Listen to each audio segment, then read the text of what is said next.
नमस्कार। अखिल भारतीय टेपा सम्मेलन की ओर से आप सभी का हार्दिक स्वागत और अभिनंदन। आज हम प्रस्तुत कर रहे हैं अखिल भारतीय टेपा सम्मेलन के संस्थापक अध्यक्ष डॉक्टर शिव शर्मा जी का व्यंग प्रेमालिंगन का जादू। व्यंग का शीर्षक है प्रेमालिंगन का जादू।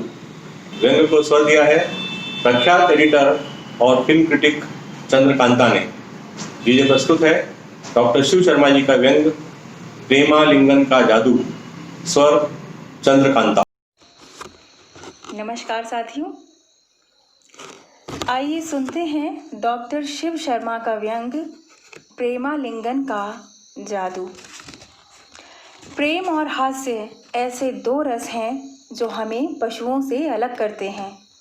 पशु प्रेमियों से क्षमा, लेकिन पशुओं का प्रेम यौनिक अधिक होता है, इसलिए हास्य का तो प्रश्न ही नहीं उठता। मनुष्यों में वसंत ऋतु आते ही प्रेमांकुर फूटने लगता है। यह कामदेव की कृपा है जो इंद्र अपना राजपाट उन्हें सौंप देते हैं। मुनि वात्स्यायन ने तो बाकायदा कामदेव के सम्मान में कामा सूत्र की रचना ही कर डाली थी। इसी के अनुसार प्रेम का प्रथम पायदान प्रेमालिंगन माना गया है। इन दिनों प्रेमालिंगन खूब परवान चढ़ रहा है। इसमें लोगों ने क्लब बना डाले हैं जो घर घर जाकर प्रेम से वंचित लोगों को प्रेमासक्त करते हैं। राष्ट्रपति ट्रंप इसके प्रतीक बन गए हैं। चुनाव पूर्व कई सुंदरियों ने उन पर हगिंग यानी पप्पी झप्पी के आरोप लगाए थे। यह एक प्रकार की थेरेपी है जो निराश हताश लोगों को प्रेम का डोज पिला देती है। मुन्ना भाई फिल्म की भाषा में इसे ही जादू की झप्पी कहा गया है, लेकिन इसमें यौन संबंधों का कोई स्थान नहीं। यह शुद्ध सात्विक शारीरिक स्पर्श मात्र होता है। हमारे देश में यह सुकार्य कई कथित संतों ने भी किया है। वे लोगों को मुफ्त में प्रेमानुभूति करवाते हैं। कुछ संत अधिक मात्रा में प्रेमालिंगन करते हैं तो फिर उन्हें जेल की हवा भी खानी पड़ती है। कुछ योग के नाम पर तो कुछ कुंडलिनी जागृत के नाम पर प्रेमालिंगन का अभ्यास करवाते हैं और अच्छी खासी फीस वसूलते हैं। बिन प्रेम के साहित्य तो कूड़ा कचरा माना जाता है। संस्कृत वाङ्मय तो भरा पड़ा है प्रेम और काम के ग्रंथों से। यदि यहाँ इनका वर्णन करूं तो देशभक्त लोग मेरी पिटाई ही कर दें।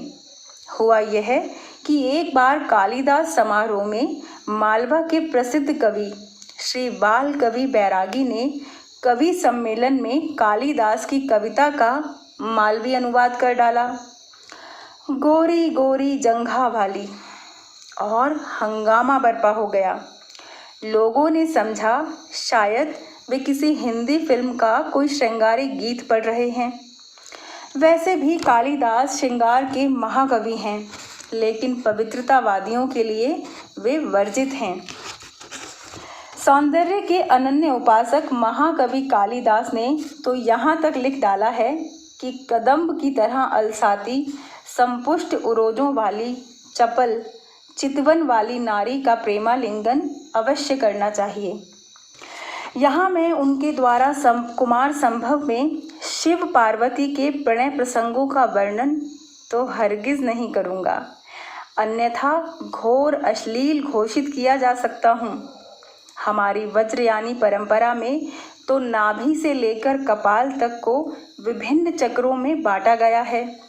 इन चक्रों के मधुर मिलन से ही महा आनंद की प्राप्ति की बात कही गई है।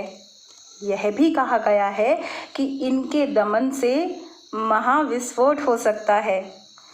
तो प्रेमालिंगन मनुष्यों के लिए अति आवश्यक है। एक लवगुरु ने अपनी शोध छात्रा को साहित्य में प्रेम रस विषय दिया।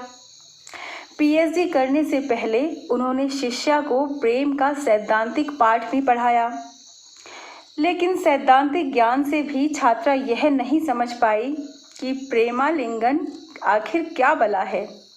कारण यह था कि वह एक रूढ़िवादी परिवार से आती थी। उसने कभी अपने माता पिता को भी प्रेमालिंगन करते हुए नहीं देखा था।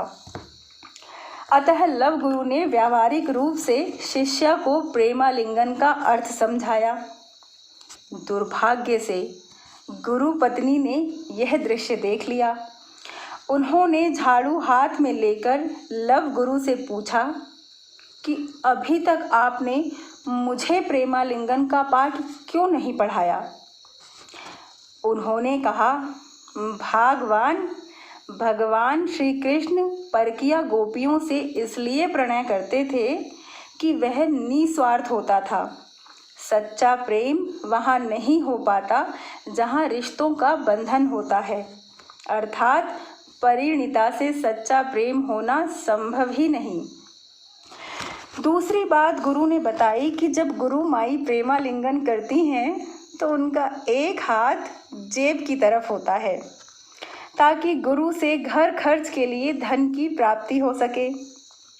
इसी कारण प्रेमालिंगन निजी संबंधों में सफल नहीं हो पाता।